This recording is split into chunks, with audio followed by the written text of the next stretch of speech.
para todos aquellos que seguís el programa, voy a acabar este primer periodo de Cuerpos Perfectos antes de irnos de vacaciones con una frase que os va a gustar bastante. Y es muy simple y la vais a entender fácilmente. Ni todos los que llevan gorro de pirata son piratas, ni todos los piratas llevan gorro de pirata. Pensad en ello, porque a veces las apariencias son muy engañosas.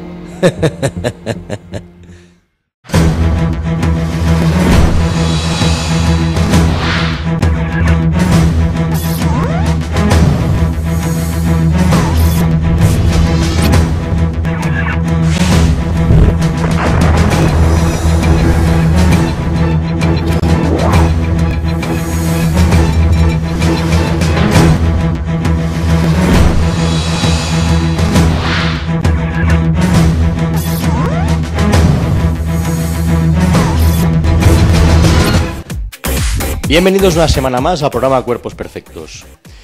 Esta semana, para empezar, tenemos en la sección a fondo una entrevista con Brandon Curry, que es un culturista que va a ser muy pronto uno de los mejores y la marca BSN apuesta por él como sustituto de Ronnie Coleman. Acordaros de este nombre, Brandon Curry. Pasamos enseguida al apartado de Flash, donde tenemos a un personaje bastante pintoresco, que es el Sargento Apolo. Y veréis que es un luchador tipo pressing catch, Pero cuidado con el sujeto porque en cualquier momento os hace una llave y os deja desnucados. Luego pasaremos al apartado de dietética y entrenamientos, como siempre, el cual protagonizo yo. Y en esta ocasión daremos respuesta a dos mensajes recibidos. Uno que se refiere un poco a la problemática de muchos atletas que tienen desarrolladas unas zonas más que otras y también tienen un músculo más desarrollado que otro, cosa que pasa en todo el mundo, porque ningún músculo es igual que el otro.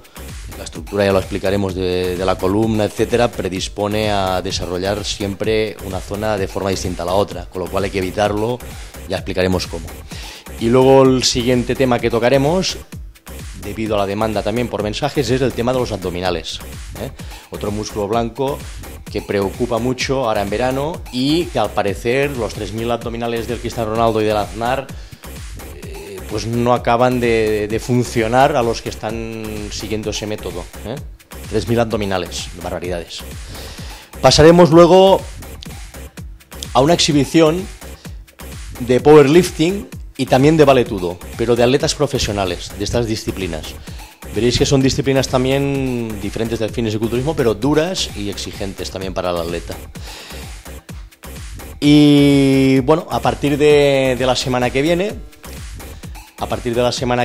empezaremos a emitir, porque todos nos vamos de vacaciones, yo incluido, empezaremos a emitir en Cuerpos Perfectos una recopilación de los mejores momentos de Cuerpos Perfectos de prácticamente todo un año que ya llevamos con vosotros, Llevamos ya muchas semanas y tenemos bastante material y podemos hacer ya una recopilación de los mejores momentos para que podáis disfrutar de esos momentos en verano. Lo que hace la tele, todo el mundo saca vacaciones y van sacando cosas. Pues nosotros sacaremos los mejores momentos de Cuerpos Perfectos.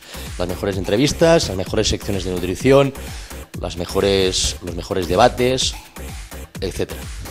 Y espero que todos paséis unas buenas vacaciones y me despido hasta después de vacaciones, porque volveremos en directo con vosotros, porque Cuerpos Perfectos sigue para adelante.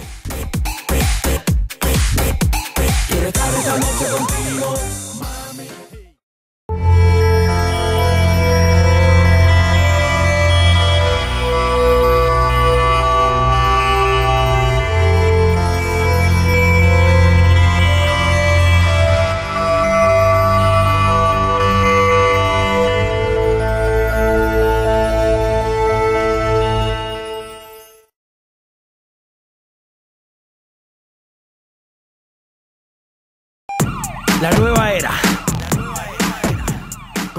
And we're here at the FIBO in Germany, the world's biggest fitness and bodybuilding expo, and we're going to talk to Brandon Curry, one of the hottest IFBB pros. Hi, Brandon. How you doing? I'm pretty good, pretty good. Just got off the plane like a couple hours ago. Oh, okay.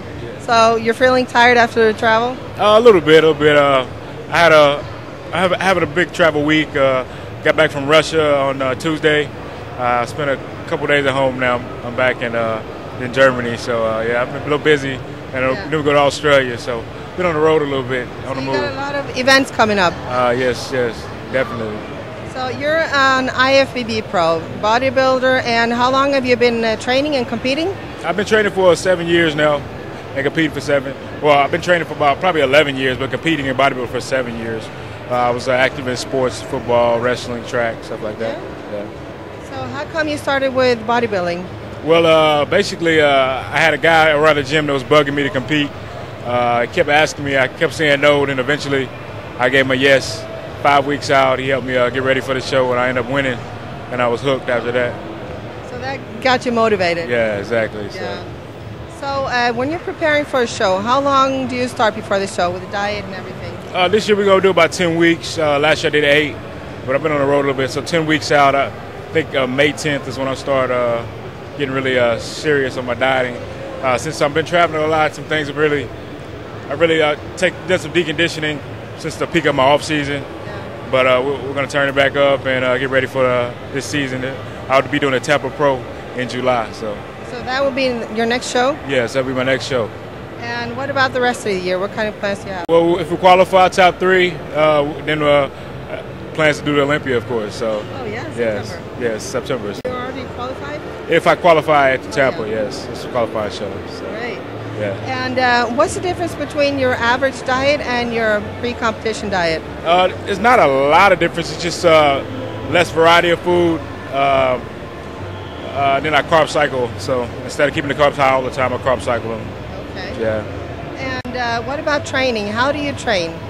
I train basically. I train intuitively, based on how I feel. Of course, I do have a consultant, and we use different techniques, bounce ideas off each other, and things I need to work on, and ways to do things better. So, I've been training a while, so it's kind of, you get in the groove, you know what you're doing, and you take advice as you need it to change things that you need to as you see your body progressing and changing and transforming. So I train like every typical bodybuilder, sometimes really heavy, sometimes a lot of volume, sometimes you got to back it off and be smart too. So it just depends on what the season calls. Yeah, well, have you had any injuries or anything in your career? I haven't had anything serious, nothing but maybe nagging injuries. I have a very, very good massage therapist, and she does everything she can to keep me healthy, and I go see her when necessary to stay healthy. She's got a good piece of work to work on. Yeah, she loves working on me. She tells me a lot about myself. She really breaks the fascia down, and I really enjoy it. She just tells you need to quit doing this, you need to start doing this. This muscle's getting tight. It means you're doing this. She just kind of helps me gauge things by how my body's responding and how she feels myself. Recuperate too. Recuperate definitely, especially when I'm on the road. I haven't been getting a lot of training in, but whenever I get home, I had 3 massages when I got home, so she can just basically stimulate that blood flow, work those muscles, and kind of get them kind of conditioned down and break the fascia up a little bit from traveling. So how long have you had the pro card for now? Since 2008. Okay, so it's pretty recent. Yes. And how has your life changed since you got the pro license? Well, I had my son since I had my pro license, so. Congratulations. He's 4 months old. This makes me laugh every time I see him, man. He's just always doing something reminding me of me or making me smile. And then the travel, of course, is picked up, and the severity of what I'm doing. It's not a hobby anymore; it's a job. So you got to take things a lot serious and business minded. So. Yeah, of course. And how about family life? Is it hard for you to be away from them a lot? Do you travel a lot?